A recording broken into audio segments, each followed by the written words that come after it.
성경 말씀 요한복음 14장 16절입니다.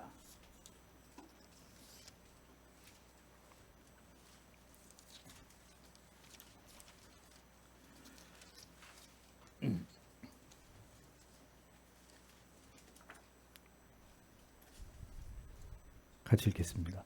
내가 아버지께 구하였으니 영원토록 너희와 함께 있게 하시리니. 아멘.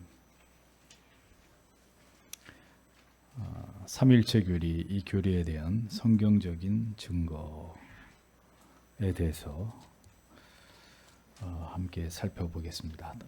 긴 내용인데 한번 같이 천천히 읽어볼까요? 우리는 이 모든 교리를 성경의 증거로부터 그리고 삼위의 각각의 사역으로부터 알고 특별히 우리가 우리 자신 안에서 그것들을 인지한다. 우리가 이 성삼위일체를 믿도록 인도하는 성경의 증거들은 구약의 많은 곳에 기록되어 있다. 이 모든 성경 증거 구절들을 언급하는 것은 불필요하다.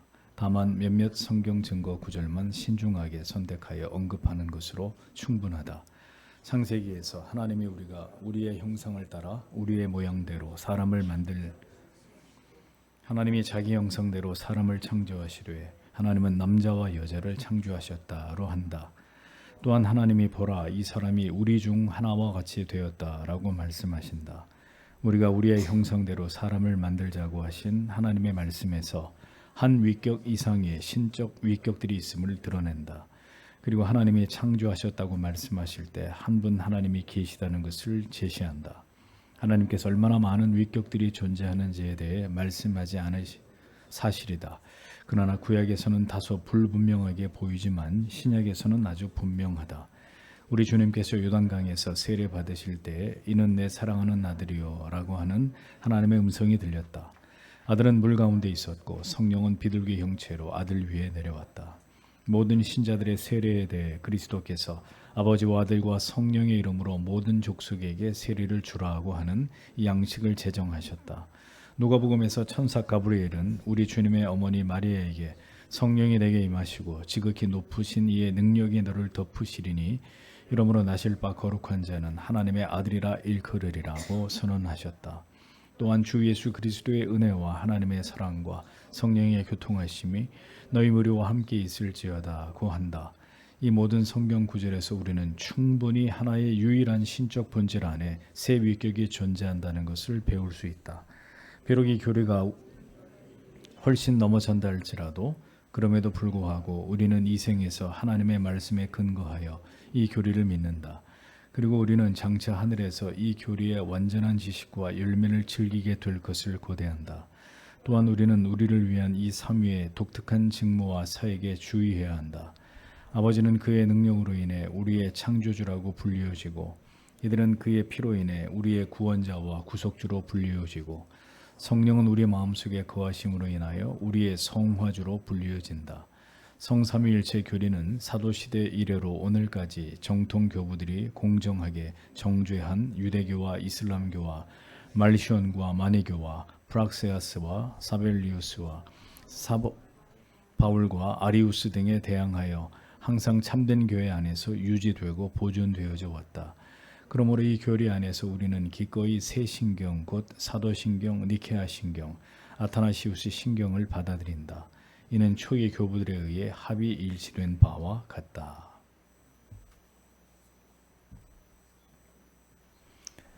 성경의 근거에서 우리가 믿는 하나님께서는 삼위일체의 하나님이시다. 이렇게 제9항의 고백에서 벨직 신앙 고백서가 고백을 한 이후에 이어서 오늘 읽은 대로 긴 내용으로 그럼 우리가 어떻게 삼위일체 하나님을 알고 믿고 고백하게 되었는지를 기술하고 있는 것을 볼 수 있습니다. 더 나아가서 역사 속에서 삼위일체 교리에 대해서 어떤 이단들이 일어났었는지를 언급하면서 성경이 삼위일체 교리에 대해서 어떻게 증거하고 있는지를 구체적으로 논증하고 고백하고 있는 내용이 벨직 신앙 고백서 제9항입니다.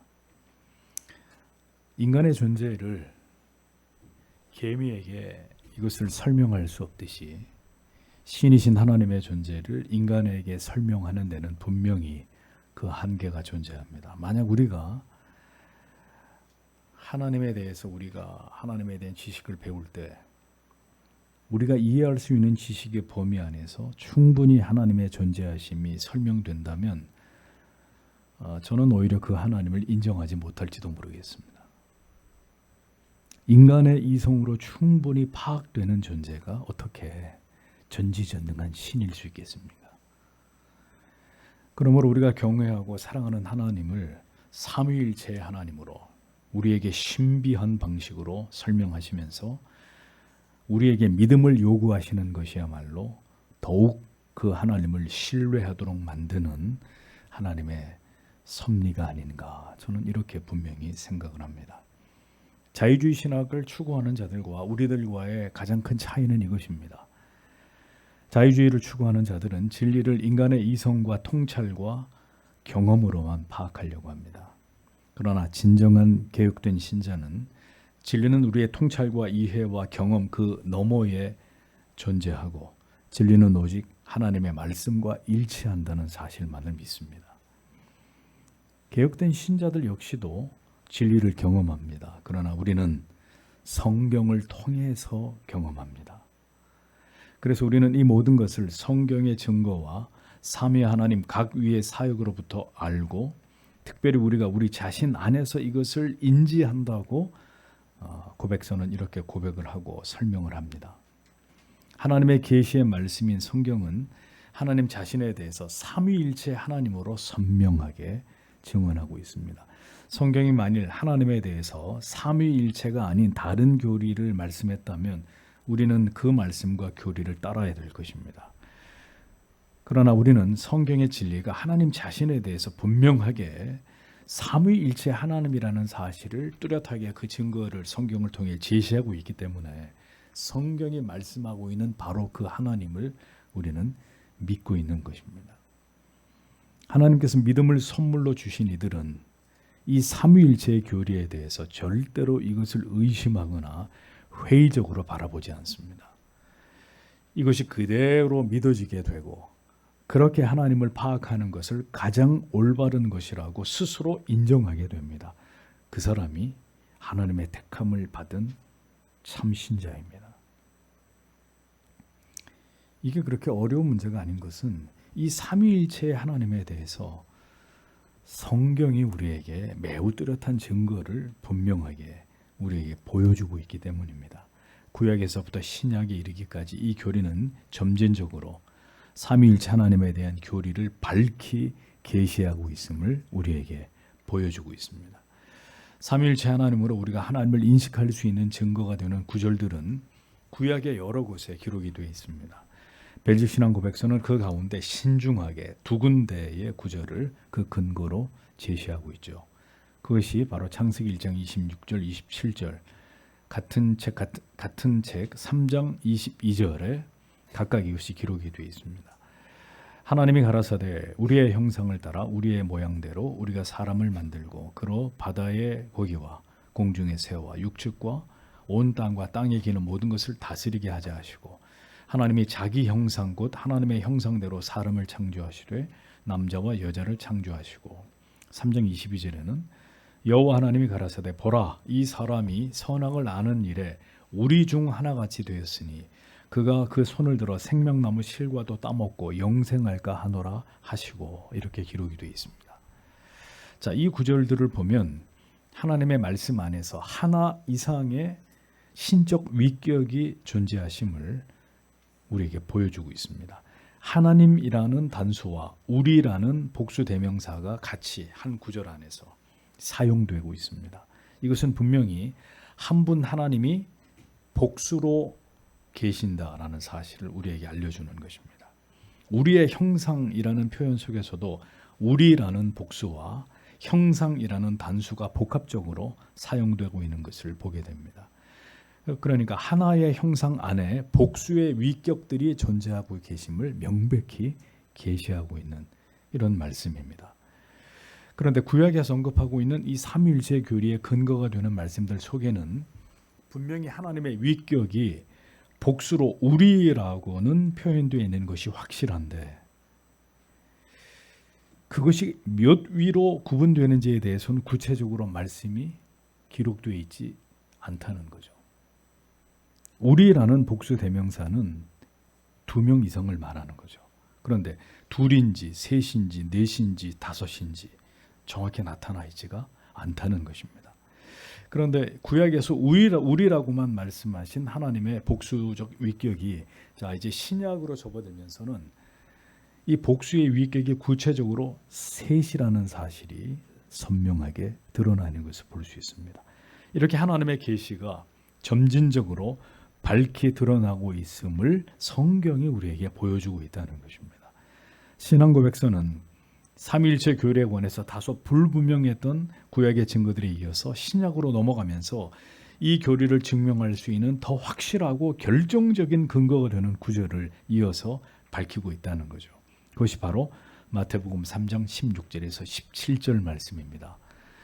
지난주에도 언급을 해드렸죠. 예수께서 세례를 받으시고 곧 물에서 올라오실새 하늘이 열리고 하나님의 성령이 비둘기같이 내려 자기 위에 임하심을 보시더니 하늘로서 소리가 있어 말씀하시되 이는 내 사랑하는 아들이요 내가 기뻐하는 자라 하시니라.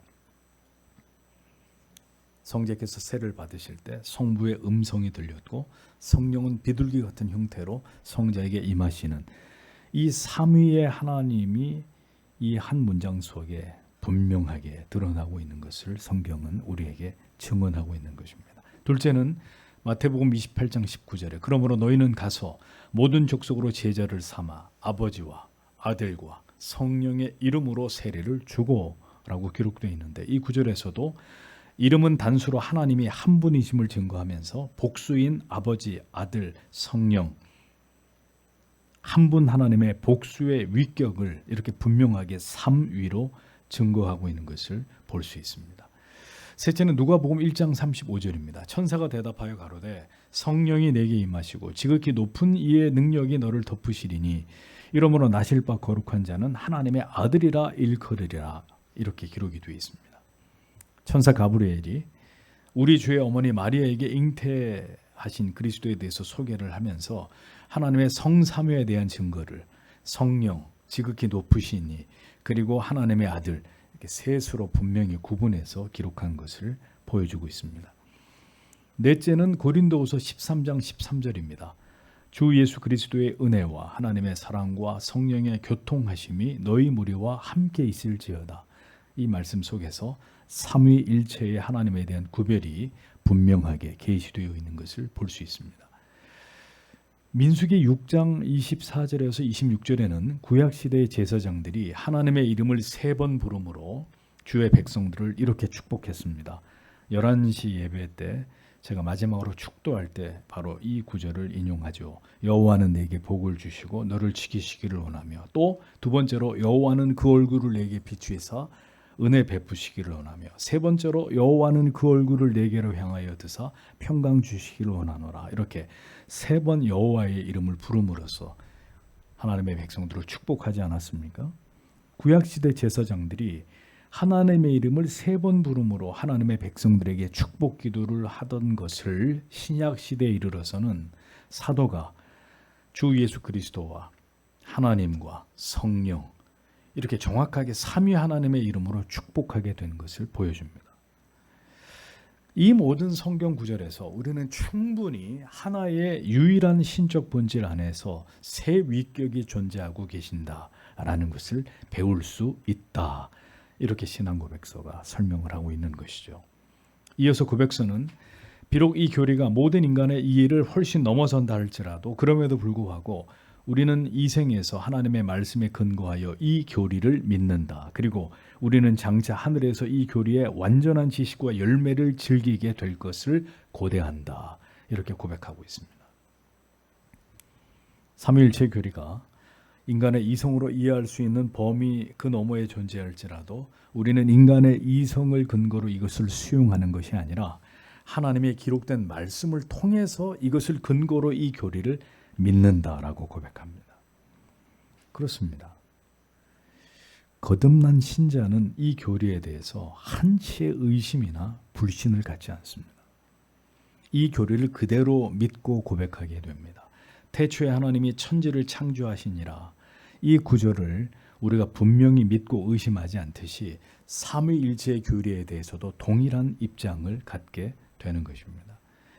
이 교리에 대한 보다 구체적인 확증은 이 땅에서가 아니라 우리가 하나님을 마침내 배웁게 될 때 모든 것이 더 분명해지고 더 뚜렷해질 것이고, 그렇게 믿었던 하나님을 우리가 직접 보였게 됨으로 인해서 우리가 그 하나님의 존재하심을 즐기게 될 날이 마침내 오게 될 것이다.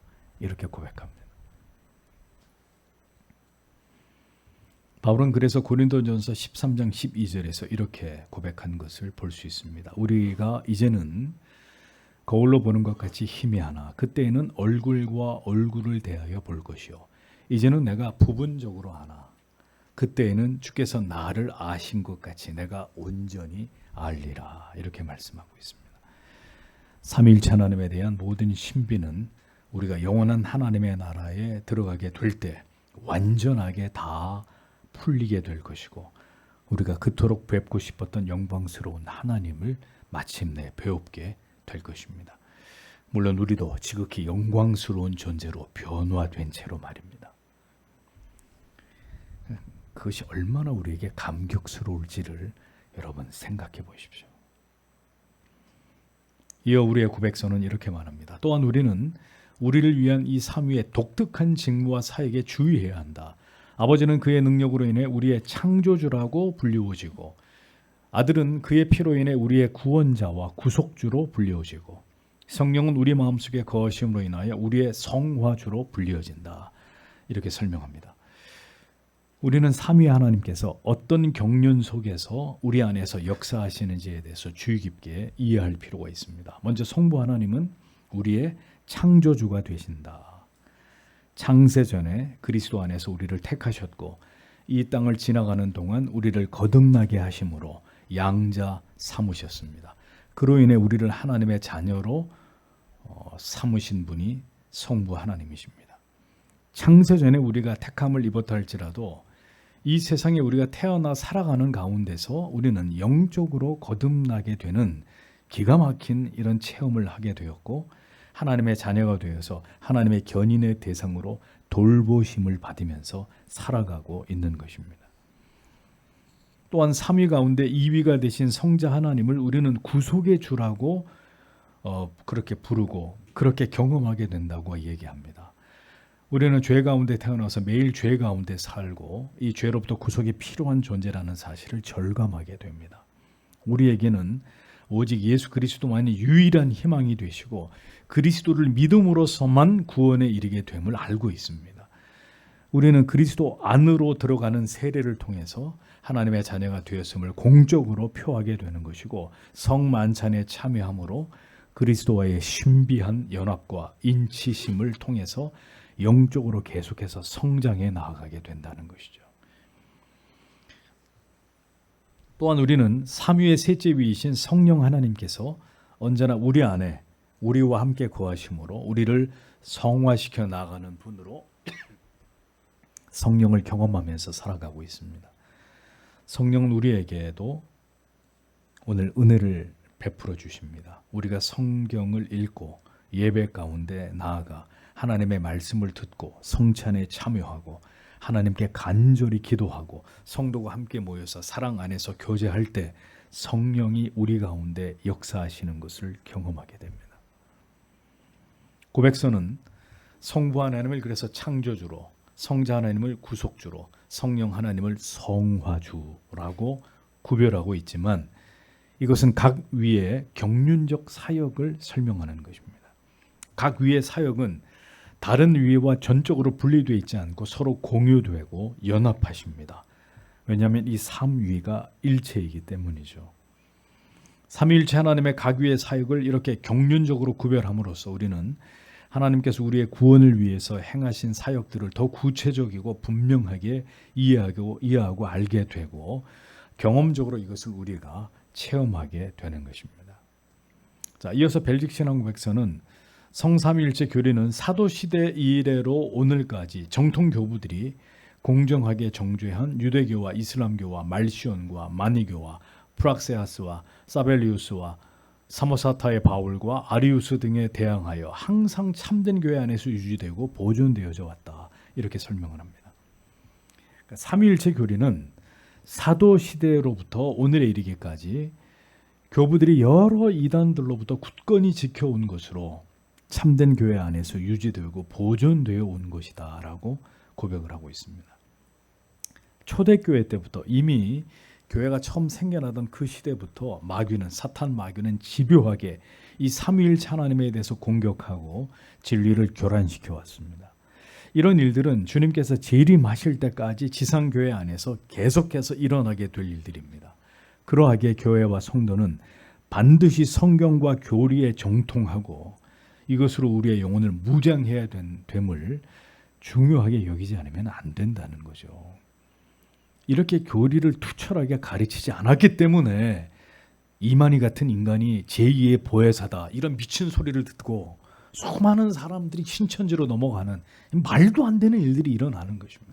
그러니까 삼위일체 하나님 신론에 대해서 어떻게 교회가 가르쳤길래 지가 제2의 보혜사라고 하는 이런 무슨 말 같지도 않은 그런 말을 짓거리는 늙은이의 말에 수십만 명이 미혹을 당해서 교회를 버리고 자기 신앙들을 배도하고 이단으로 넘어가냐 이거죠. 뭘 가르쳤길래 교회가.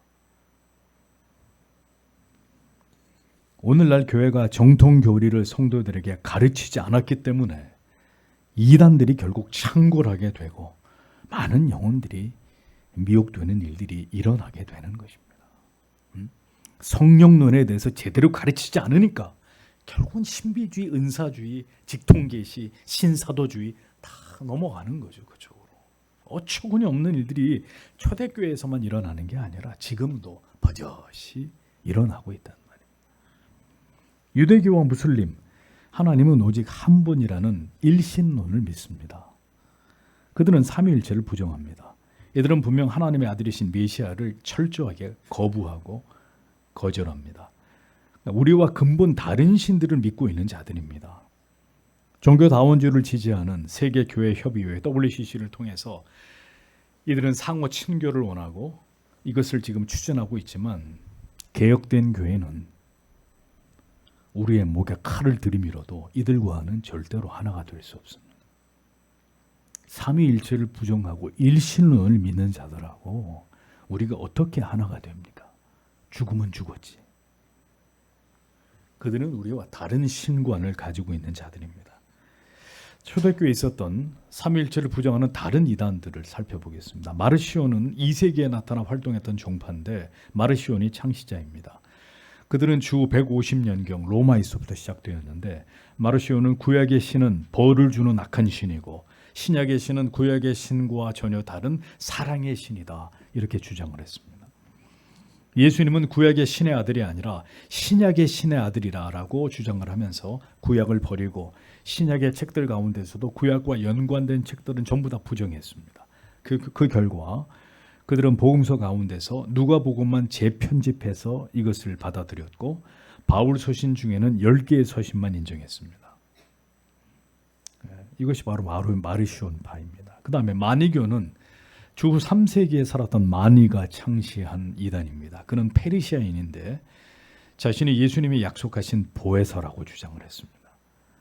빛과 어두움의 두 영원한 진리가 존재하는데 인간은 영을 더 중시하면서 인간도 영을 더 중시하면서 인간의 육체 때문에 인간은 죄를 짓게 된다. 이렇게 영주주의와 아주 흡사한 영은 선한 것, 육은 더러운 것 이런 이원론적인 개념으로 영육 이원론을 주장한 것이 마니교였습니다. 그 마니는 진리에 대한 영적 지식을 통해서 예수가 아니라 영적 지식을 통해서 구원을 받는다라고 가르쳤는데 그 유명한 아우구스티누스가 회심을 하기 전에 바로 이 마니교회에 심취했었습니다. 프락세아스는 역시 주 3세기 초에 양태론적으로 하나님을 표현한 최초의 이단의 한 사람으로 하나님 아버지가 아들이 되었다. 하나님 아버지가 아들이 되었다. 하나님 아버지가 아들이 되어서 우리의 죄를 위해 십자가에 못 박혔다. 이렇게 주장을 했습니다. 사벨리우스 역시 양태론을 주장한 자로 그 역시 주 3세기에 존재했던 이단이었습니다. 하나님은 한 분만 계시고 아버지, 아들, 성령은 한 분 하나님의 영속적으로 다른 양태로 이렇게 변화되면서 나타난 것일 뿐이다. 즉 한 분의 하나님이 처음에는 입법자로, 다음에는 구속자로, 다음에는 생명을 주신 분으로 각각의 다른 모습으로 나타난 것뿐이다 라고 주장을 했습니다. 사모사타의 바울은 3세기 안디옥의 목사였는데 그는 예수님이 이적으로 태어나시기는 했지만 단순한 그냥 인간이었다 이렇게 주장을 했습니다. 하나님이 예수의 인격에 완전히 침투하셔서 내주하심으로 점점 그가 신이 되어져 갔고 하나님의 완전한 아들로 양자가 되셨다고 이렇게 주장을 했습니다. 사람이신 예수께서 세례를 받을 때에 하나님의 신이 그에게 임하였다고, 그리고 십자가에 죽기 직전에 그 신이 떠나가셨다고 주장하면서 십자가에서 죽은 것은 오직 인간 예수임을 주장하면서 이후에 더 많은 이단들을 출몰하게 만든 토대를 제공한 자가 사모사타의 바울입니다. 아리우스는 고대교회의 가장 유명한 이단으로 그는 하나님의 아들이 하나님께로부터 제일 먼저 피조된 존재이고, 그러니까 성자를 성부의 피조물로 보는 거예요. 제일 먼저 피조된 존재이고 하나님보다 낮은 존재다라고 주장을 했습니다. 그러므로 예배와 기도의 대상이, 성자는 예배와 기도의 대상이 될 수 없다고 가르쳤습니다. 예수 그리스도를 우리의 대속을 위해 오신 구주로 믿지 않고 인류의 해방자로, 위대한 스승으로, 위대한 혁명가로만 가르쳤습니다. 흡사 이 시대의 자유주의나 민중신학자들, 해방신학자들과 동일한 이런 논리를 폈던 사람이 아리우스였습니다. 개혁된 교회에 속한 우리들은 이와 같은 모든 이단들을 배격한단 말이죠. 그리고 우리는 벨직 신앙 고백서가 밝히는 대로 이 교리 안에서 우리는 기꺼이 새 신경, 곧 사도신경, 니케아 신경, 아타나시우스 신경을 받아들인다. 이는 초기 교부들에 의해 합의 일치된 바와 같다라는 이 벨직 신앙 고백서의 주장에 전적으로 동의하고 모든 이단적인 교리에 대항하고 교부들과 초대교회 때부터 지지되어 오던 삼위일체의 정통교리만을 인정하고 이것을 성실하게 지키고 옹호할 것을 우리는 오늘도 이 하나님의 말씀과 신앙의 고백서의 근거에서 우리도 이것을 고백하는 하나님의 자녀들이라는 것입니다. 자, 이렇게 성경이 분명히 삼위일체 교리의 정통성을 이야기하고 있는데도 기독교와 이슬람하고 합치려고 하는 움직임이 일어나고 로마 카톨릭과 개신교가 다시 합치려고 하고 나아가서 전 세계의 종교가 다 통합이 되려고 하는 이런 시대의 움직임이 활발하게 진행되고 있고 그 일은 머지않아서 이루어질 것처럼 보여지고 있습니다. 목사님, 삼위일체 교리가 뭐가 그렇게 중요합니까? 중요합니다. 이 교리를 믿는 우리들은 절대로 종교다원주의에 동의할 수 없기 때문입니다. 종교다원주의에 동의하는 것은 우리 영혼을 팔아버리고 지옥 백성이 되겠다는 영적인 자살행위입니다. 우리가 그것을 선택하는 순간 그것으로 우리는 하나님의 택자들이 아니었다는 결론에 도달하게 되는 것입니다. 앞으로 두고 보십시오. 종교다원주의의 운동이 어떤 식으로 한국 교회를 좀먹어 들어가고 대부분의 교회들이 결국 이 잘못된 종교다원주의, 종교일치 운동에 어떤 식으로 하나하나 무너지게 되는지를 앞으로 여러분들은 똑똑히 보게 되실 것입니다. 마지막 시대에 우리는 바로 이 신앙의 고백을 굳게 지키면서 모든 비진리와 이단과 거짓 종교들과 구별된 성경에 근거한 참된 믿음을 끝까지 지켜나가는 교회와 성도가 되어야 할 것입니다. 우리의 신앙의 조상들은 피로써 이 고백을 지켜나갔습니다. 우리는 이 평안한 시대를 살아가면서 이러한 교리가 얼마나 중요한지에 대한 인식 자체가 많이 희박해진 시대를 살고 있습니다. 분명히 이 교리 때문에 우리의 목숨을 걸어야 될 날이 우리에게 찾아올 수도 있습니다. 주님께서 부디 우리에게 굳은 믿음과 이 신앙의 고백을 함께 지켜나갈 수 있도록 우리를 붙들어 주시기를 오늘도 다 함께 기도하기를 원합니다. 오늘도 주신 말씀들을 기억하면서 하나님 앞에 간절히 기도하겠습니다.